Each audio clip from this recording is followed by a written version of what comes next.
What's up YouTube, it's Ferg Tactical. We are here with another video. I'm Jason. I'm Chris. And today we're going to be reviewing this Sig P320 M17. And it's kind of talking about the pros and cons of this gun and, you know, if it's right for you. When you get this gun, pretty much, aside from the light, you get the gun. Of course, you get a lock, you get your manual, chamber flag, and you get a little patch that says M17 or M18, whichever one you get. And then you get two 21 round mags and a 17 round mag. So it is not shy on capacity at all. It's a great gun in terms of capacity.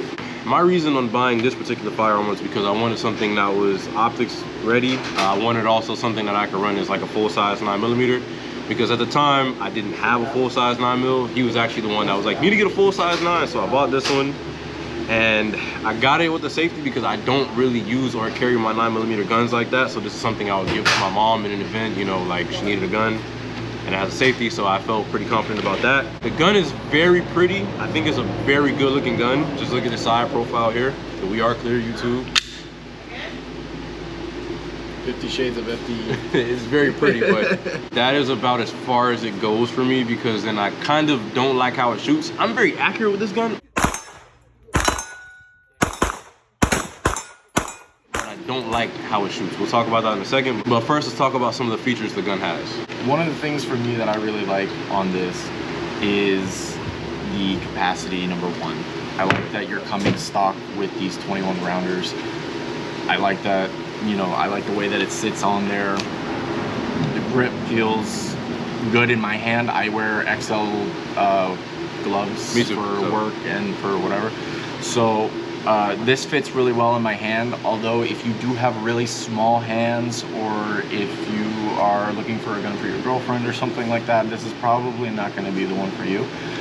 It's not the biggest thing, you know, in the world. I do have an FNX 45 Tactical with the big back plate on there, and that sucker is... It's thick. It's thick. It's thick. It's thick. So, but it's not as thick as that, but this is something, you know, pretty sturdy to hold on to, so just keep that in mind. Here we have a TLR 1HL. Obviously this doesn't come with it, but we found that these lights, we've done a lot of testing with these lights. Yeah, for sure. And we've been really happy with them. I mean, definitely my favorite out of the Streamline setup is their TLR 1HL.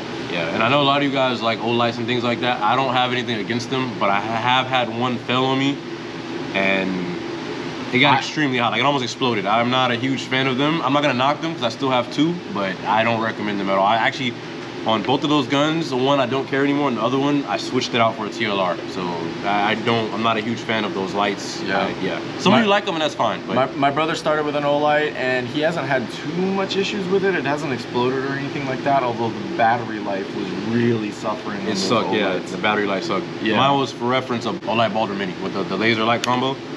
And it died on me. It was fully charged. It died on me within like 2 or 3 minutes, and it almost like exploded. It was so hot, I could not hold the light. Like, it was very hot. Yeah, and for a full-size duty gun like this, you really do want something that's putting out like, you know, 1,000 lumens plus with high candela. And it pairs really well with this gun, in my opinion. Controls, we do have a bilateral safety as well as a slide lock. The magazine release, it is changeable. You can change it to the left side or the right side. However, with something like this, one thing that I was really hoping that Sig would do was put the magazine release on both sides, like that has an ambi slide release. I mean, I feel like if you're going to be pushing this towards the military and stuff like that, the things that you can do to make it easier for left and right-handed shooters to just give it to them and they can still operate it just the same, I think that's a really cool feature. It is reversible, but for me, that one little... This is nitpicking, but I would really have liked to seen, especially because this is a military issue now. So the main things I like about this particular firearm is that it does have front and rear slide serrations. It also does have a nice set of night sights, but I have more gripes with this gun than I do likes. So, I've got gripes with the sights. Yeah, I've definitely got the sight. The sight picture on the back is very thick. It's yeah. My biggest issue with this thing is that you cannot keep the rear sight when you put an optic on it, and that for me is a killer. Like that is an issue.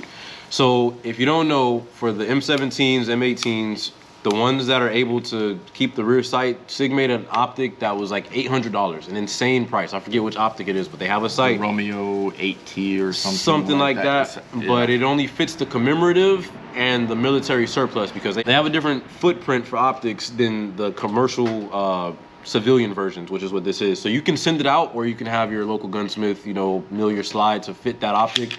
But I mean, realistically, who wants to buy an $800 red dot to then put on your gun? It costs more than the gun. The gun was like almost $700, I think. Yeah.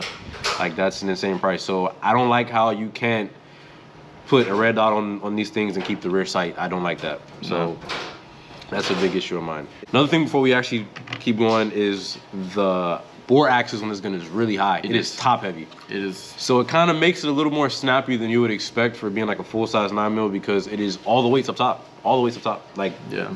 Matter of fact, show the sight picture so you can see how thick. Look at how thick that is. Like, yeah, that rear sight, it just kind of bugs me. I don't know how well you guys can see that. It really cuts off a lot of the target, like when you're shooting. Yeah, you really don't see much of anything. I can only see what's above my target and kind of where the front sight post is. I can't see anything around it or anything like that. It's really accurate though. It is accurate. It's accurate, but I don't like that it's limiting my field of view like that. Yeah.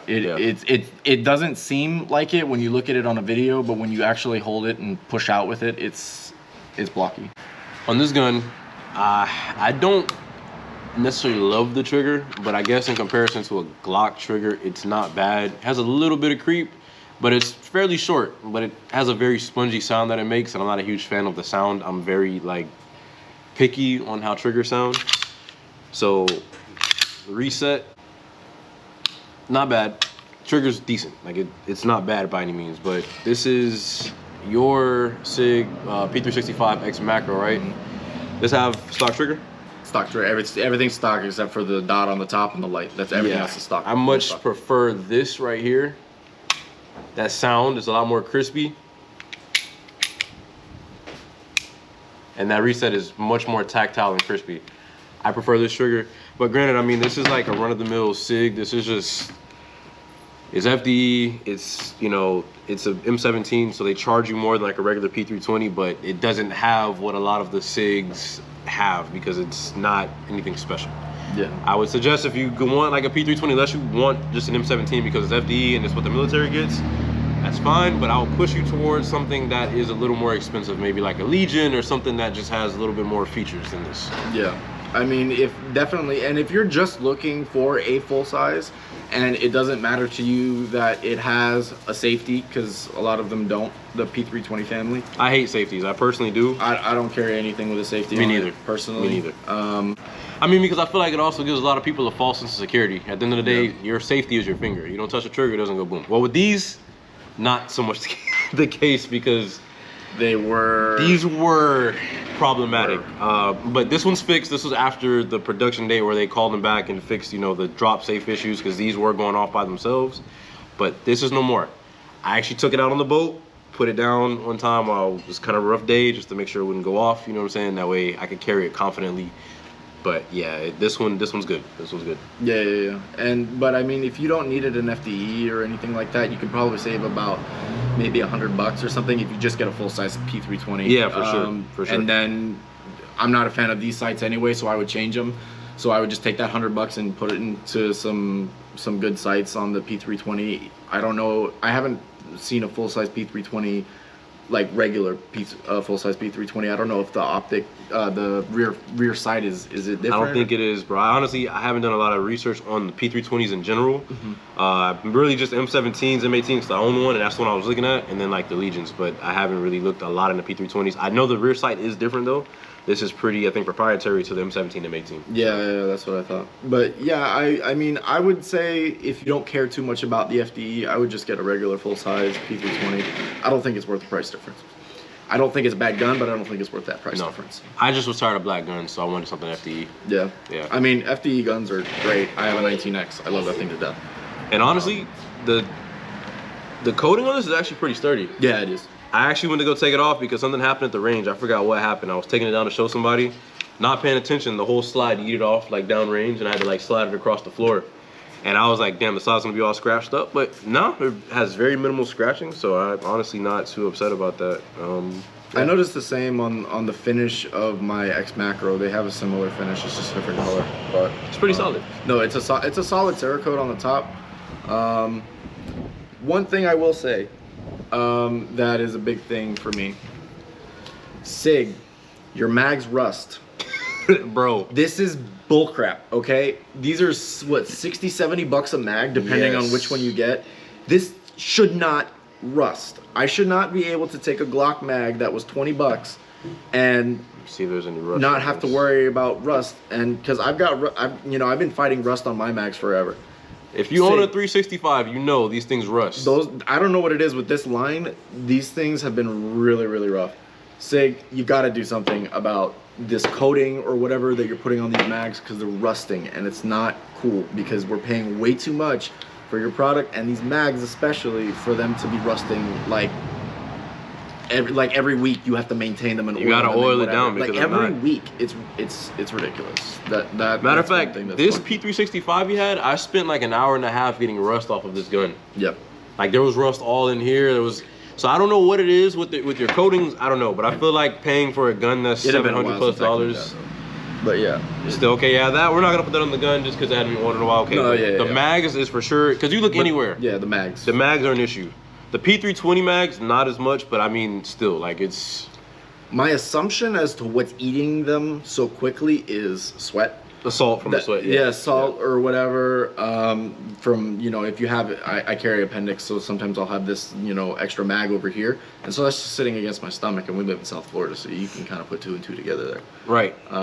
But it's not cool though. These at $60 a mag, this shouldn't be doing this. So I honestly feel like for the price of this, they should not be at all any rust problems. I haven't had problems with this because I don't carry the gun, and I keep it pretty oily, as you can see. But I don't carry this gun. I really don't carry it. If I do, maybe 2-3 times out of the year, I don't carry this gun. So that's but it's a big issue that has been known, and that if you guys don't know, Sig was able to serialize the fire control unit, so you can take it out.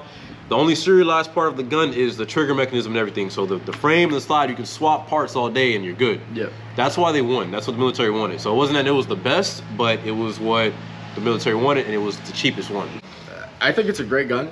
I mean, if this is something that you want as like a collection piece, which is kind of why I got it. Absolutely, especially like the actual commemorative one with the FDE controls and everything like that. I think that's awesome. Right. I think that's great. I love this gun. I know we've done a lot of bashing on this gun, and we love it. Don't get us wrong. We love this gun, but we're being very nitpicky because these are the things that the people that are sponsored by Sig won't tell you about, and we're not. Right. So, and I mean, honestly, I have now, as far as handguns, CZ, Smith & Wesson, Sig, Glock. I think as far as handguns go, that's, and Steyr, right? I love all of the brands I own, but I will bash each of them equally. Yeah. Smith & Wesson dropped a turd with the 10mm I bought. I have bashed them about it, and I love Smith & Wesson. Glock, I wish you would stop charging so much and putting out the same product over and over and over again, and actually listen to what people want. You know what I'm saying? Yeah. Same thing with Sig, I've called them out, but I do love all the brands, don't get me wrong. So don't take this bashing as I hate this gun. Like, I love this gun, I love the brand. I have bought multiple products from them. I just am not happy about some of the things for the cost I paid for this gun. That's my issue. That's the biggest thing of it, is for what you paid for, it's what you're getting. That's more of what the biggest thing is. For example, I trust my life with this gun.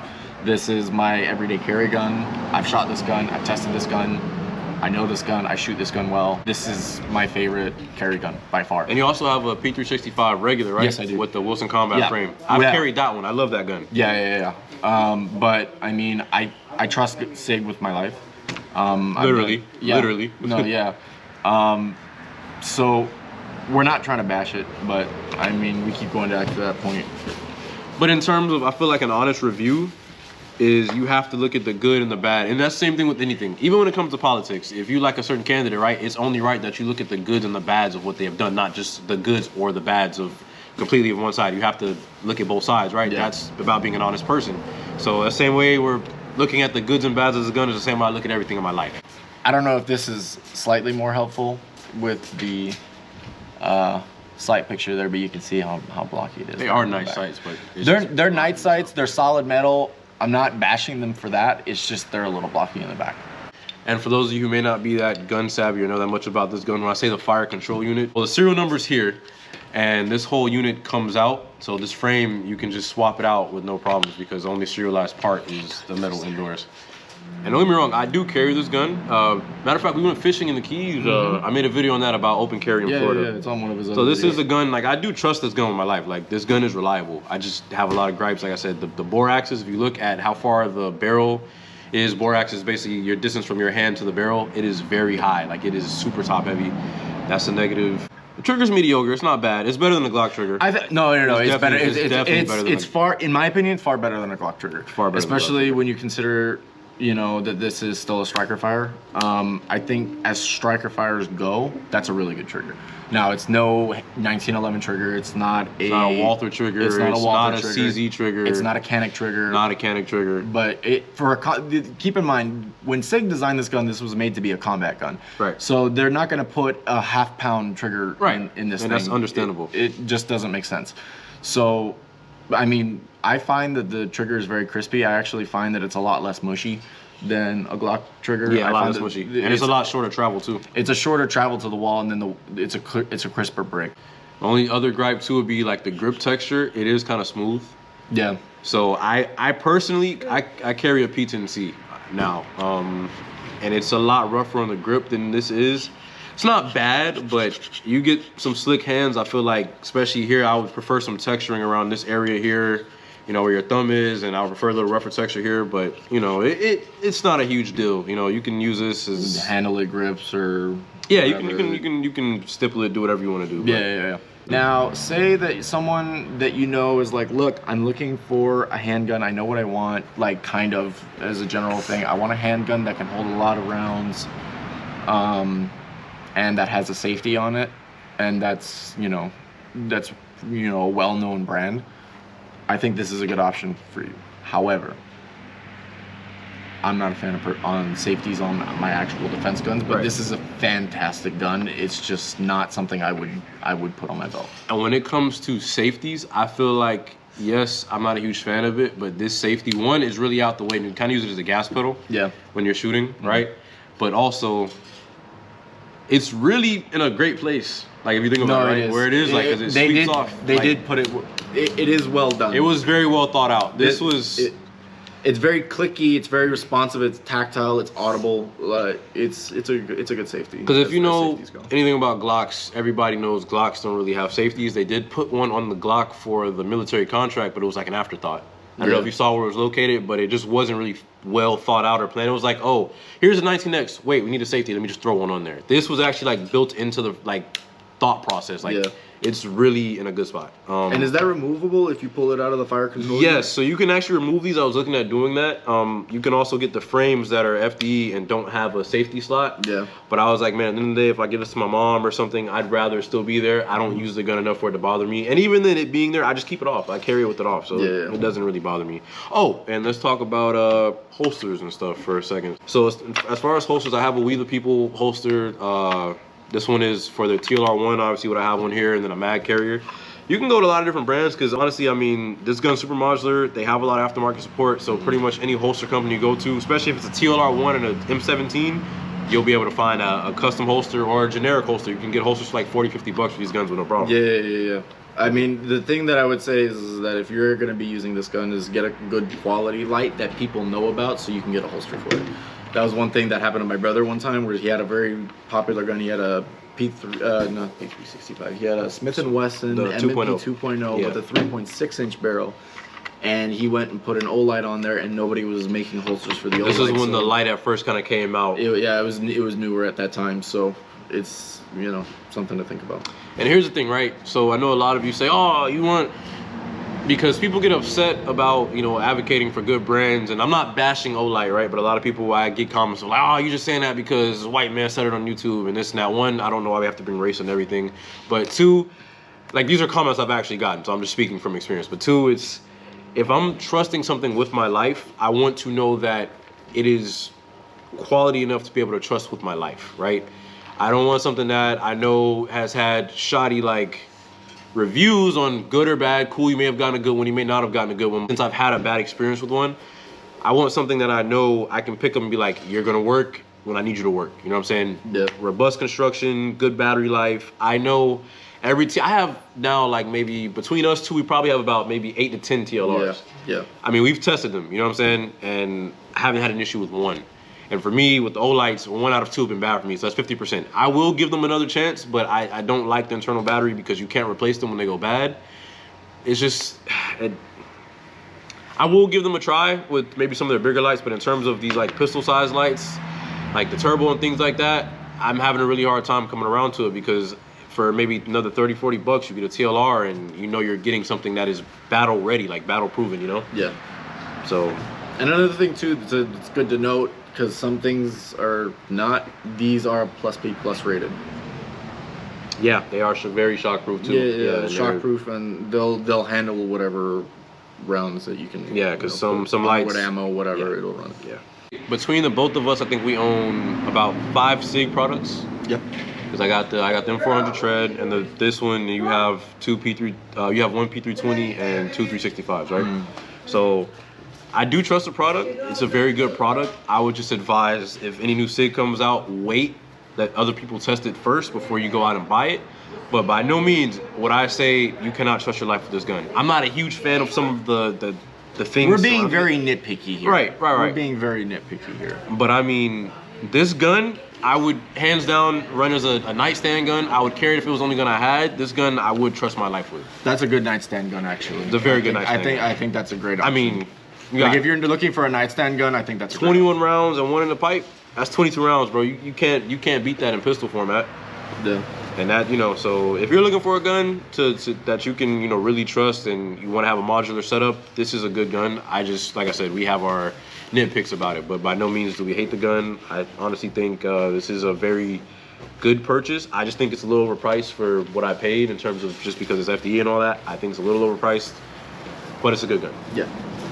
You have anything else to add to that? No, I don't think so. I think that just about wraps it up. Yeah. Well, if you guys think we missed anything, or if we pissed any of you off and you want to comment on what you don't agree with, please drop it down in the comments. Let us know if you want us to do any, you know, reviews or comparisons with these guns. We do have a good array of firearms to compare them to. We can even do like a little range review on this if you'd like. So far, I think I have about maybe 800 or 900 rounds for this gun, close to 1,000. And it's been good. But yeah, if there's anything else that you think we didn't touch on or any other content you'll want us to put out, just let us know, drop it in the comments. Thanks for watching.